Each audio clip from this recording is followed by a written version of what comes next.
We look for Jennifer pretty much every day. It seems like an eternity.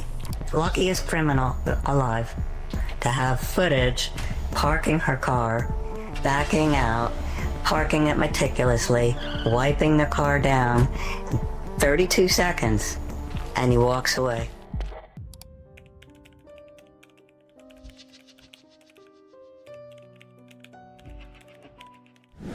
January 24th, 2006, just after 8 a.m. In a quiet Orlando apartment complex, a 24-year-old woman locks her door and steps into the morning, just like any other day. Work is waiting. Her routine is set. It's a walk that should take less than a minute. She never makes it to her car. Somewhere between her front door and the parking lot, she disappears. No screams, no struggle, no one who can say exactly when it happened. By that afternoon, her car is found at another complex, parked perfectly, straight within the lines, as if nothing was wrong. Inside, nothing. No signs of panic. No evidence of a fight. Just empty. But there is one thing. A security camera captures someone stepping out of the driver's seat, calm, unhurried. They walk across the frame, and at the exact moment their face should be visible, it's hidden. Again, and again. Frame after frame. No identification, no match, no answers. Nearly 2 decades later, that footage is still the only moment where this case feels real. Because it suggests something unsettling. This didn't happen in chaos. It happened in a moment that looked completely normal. Jennifer Kesse didn't vanish in the dark. She disappeared in the most visible part of her day. In a place where nothing is supposed to go wrong. And almost 20 years later, the question is still the same.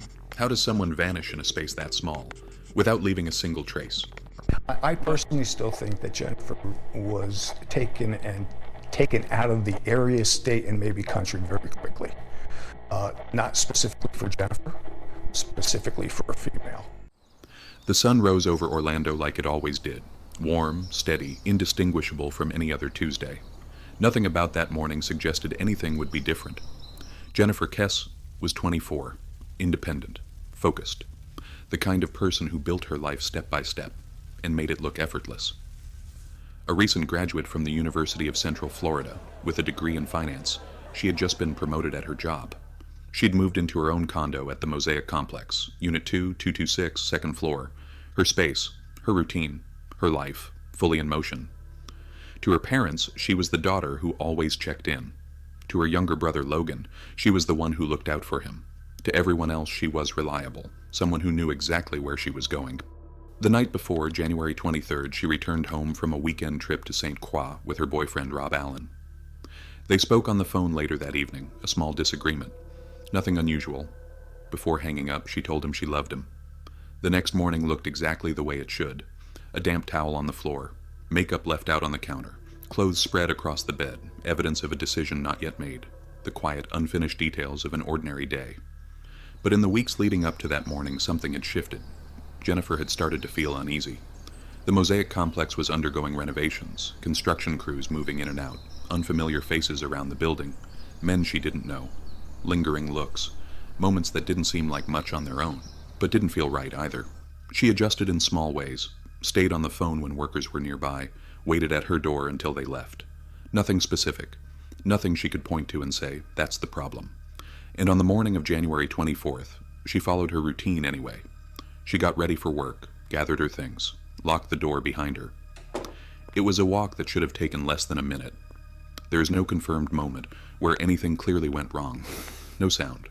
No witness who saw enough. No single point that explains what happened next. Only this.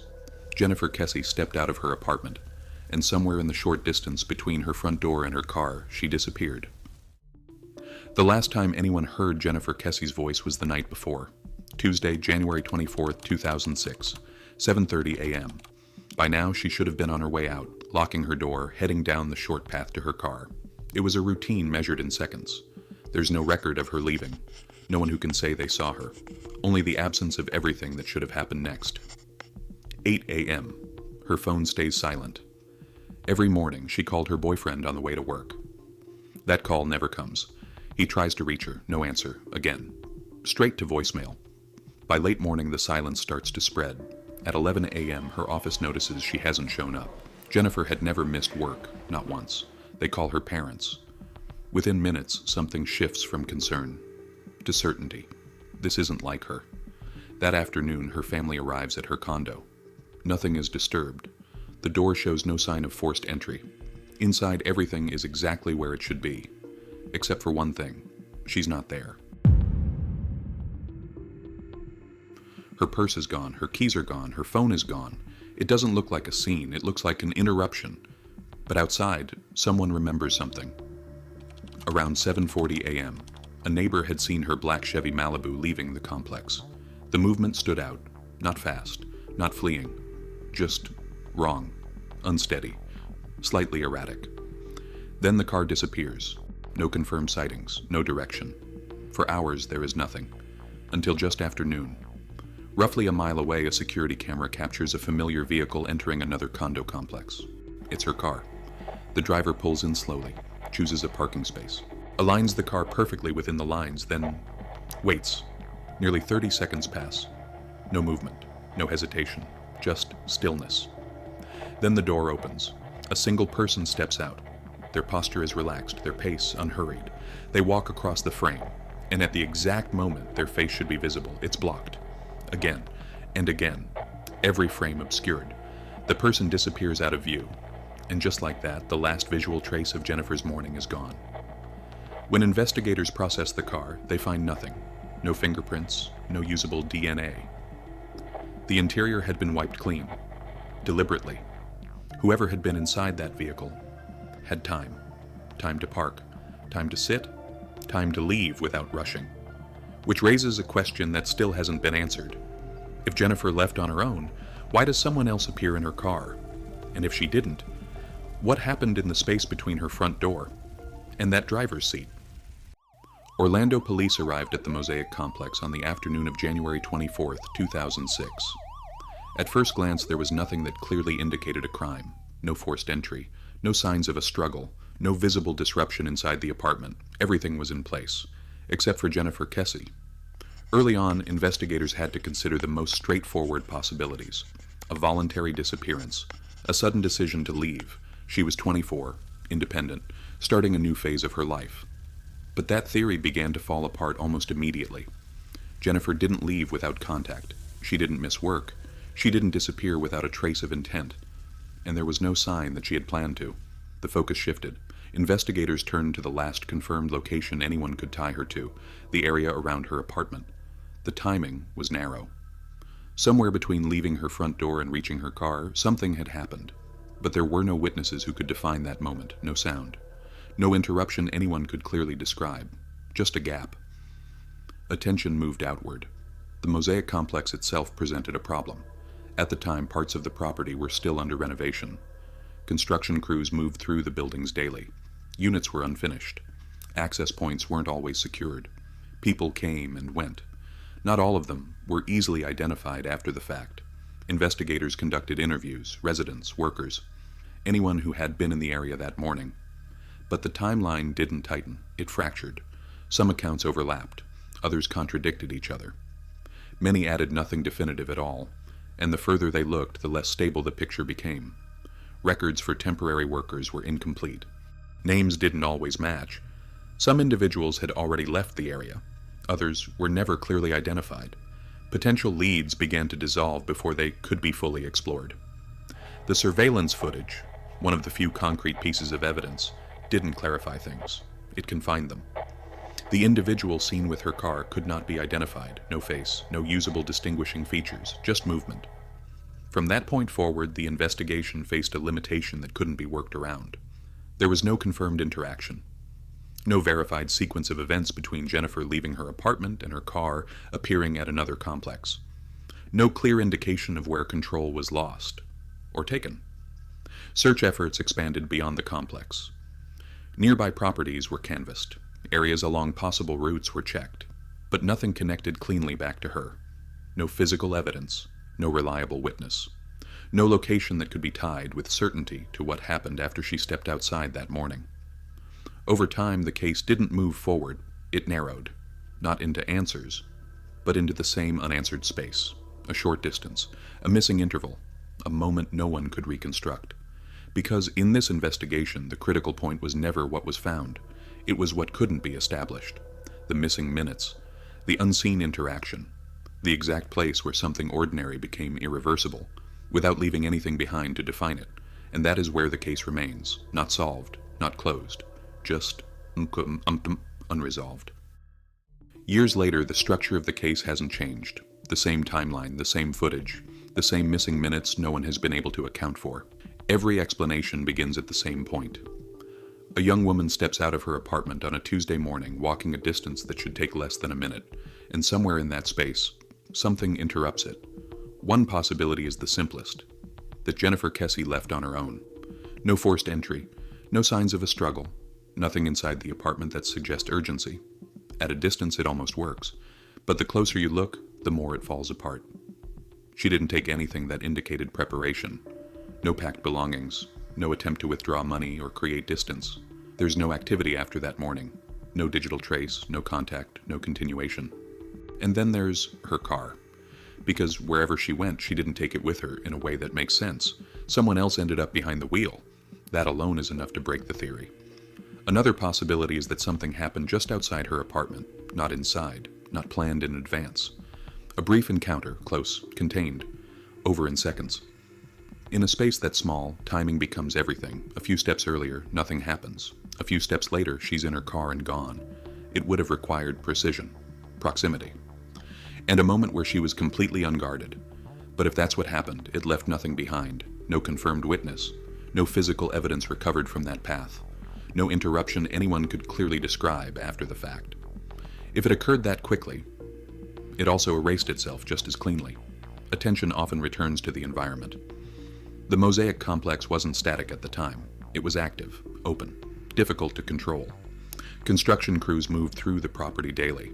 Units were unfinished. People came and went without always being documented clearly. It was a place where someone could watch, not once but repeatedly. Jennifer had noticed. She adjusted her behavior, stayed aware, kept distance when she could, which suggests something real, but not something defined. This theory explains access. It explains opportunity, but it still doesn't answer the most important question: who? Because no individual has ever been directly connected to that morning. Then there is the car, the one element that doesn't fade into uncertainty, because it places someone else inside her space. Making decisions, driving, choosing a location, parking with precision, and then waiting. Luckiest criminal alive to have footage parking her car, backing out, parking it meticulously, wiping the car down, 32 seconds, and he walks away. Not for long, but long enough to suggest control. When the driver steps out, nothing about the movement looks rushed. It doesn't read as panic. It doesn't read as improvisation. It reads practiced, deliberate. Whoever was in that vehicle had time. And people who feel they have time usually believe they won't be interrupted. But even here, the details stop short of identification. The footage shows behavior, not identity. And without that, it becomes a boundary instead of a breakthrough. There is also the possibility that nothing about it was planned, that something shifted in an instant, a conversation that escalated, a situation that turned, an outcome no one intended. But even unplanned events leave damage. They leave disruption, noise, evidence that something broke from normal. And in this case, there's no confirmed point where that break occurs, only the result of it. Each explanation resolves one part of the case and fails at another. She left voluntarily. Then why is someone else in her car? Something happened outside. Then where is the evidence? Someone from the site. Then who? An unplanned event. Then why is there no trace of it? Every path moves forward and then stops. What remains is not a theory. It's a boundary. The space between two known facts. Her leaving the apartment and her car appearing somewhere else, where everything that matters should exist, and doesn't, because this case doesn't lack possibilities. It lacks connection. Every explanation reaches the same point and breaks. There is a space in this case that has never been filled. Not a theory, not a suspect, not a piece of evidence. A space measured in distance and in seconds. From Jennifer Kesse's front door to where her car was parked, a walk that should have taken less than a minute. That's where everything begins and where everything disappears. because on one side of that space we know exactly who she was. Inside the apartment, her life is still there, unfinished, uninterrupted. On the other side, we know something else. Her car moves. Someone else is inside it. Decisions are being made, driving, parking, leaving, controlled, deliberate. But in between those 2 points, there is nothing. No confirmed sighting of her walking. No moment where she reaches the car. No interaction anyone can describe with certainty. No sound that drew attention. No disruption that forced memory to lock in. Just a transition that was never observed. It's a distance so small it shouldn't be possible to lose someone inside it. A straight path, open space, daylight. And yet, that's exactly where the case breaks. Because whatever happened in that gap didn't just remove her. It removed the moment itself. No beginning, no escalation, no trace of how control shifted from her to someone else. And that absence does something unusual. It doesn't point in a direction. It erases direction entirely. There is no before to follow, no after to reconstruct. Only 2 fixed points, and a space between them that refuses to exist. Investigators can map the timeline. They can place the car. They can analyze the footage. But they cannot step into that space. Because nothing from it remains. And that's what makes this case different. Not just that she disappeared, but that the exact moment it happened left no mark strong enough to be found again. Somewhere between a door closing and a car door opening. Something occurred. Something that changed everything. And whatever it was, it fit entirely inside a moment no one ever saw. And that is the gap. The part of the story where the answer should be, and isn't. What makes this case unsettling isn't just that Jennifer Kesse disappeared. It's where it happened, not late at night, not in isolation, but in the middle of a routine, a familiar place, a predictable path, a moment that should have passed without notice.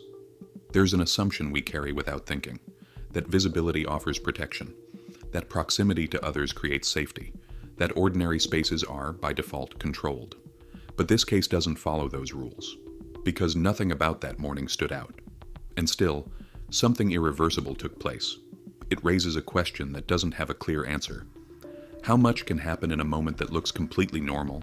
Because whatever occurred here didn't rely on darkness. It didn't need isolation. It existed inside routine, inside timing, inside a space small enough to be overlooked. And maybe that's why it lingers. Not because of what we know, but because of what we don't. The missing minutes don't just hide an event. They challenge the idea that something like this should be visible at all. If a person can vanish in a place this open, in a moment this ordinary, what does that say about how we recognize danger? Or whether we recognize it at all? There are no clear answers here, only a shift in perspective. Because this case doesn't ask us to solve it, it asks something else. How much of what we trust is based on what we expect to see? And how much can disappear before we even realize we were supposed to notice it? Nearly 2 decades later, the case of Jennifer Kesse remains open. No arrest, no confirmed suspect, no definitive sequence of events, only a timeline with a missing center. Jennifer's parents have spent years refusing to let the case disappear with her. After long battles over access to investigative records, they eventually took control of thousands of case files themselves, continuing to push for answers long after public attention faded. And even now, the investigation is still active. In recent years, the Florida Department of Law Enforcement reopened parts of the case using newer forensic technology, including previously untested DNA evidence. Investigators have said the list of possible persons of interest has narrowed, but no public breakthrough has ever followed. So, after all this time, the case remains suspended in the same place it always has, between what is known and what cannot be explained. If you've followed this case all the way through, you've seen the same limits investigators have faced, the points where the story holds, and the point where it doesn't. So, instead of a conclusion, there's only a question. What do you think happened in that space between her door and her car? If you have a theory, one that actually fits the timeline, leave it below. Not just what could have happened, but how it holds together. And if you're interested in cases like this, where the answers don't come easily and sometimes don't come at all, you can follow for the next one. Because some stories aren't remembered for how they end, but for the part that never does.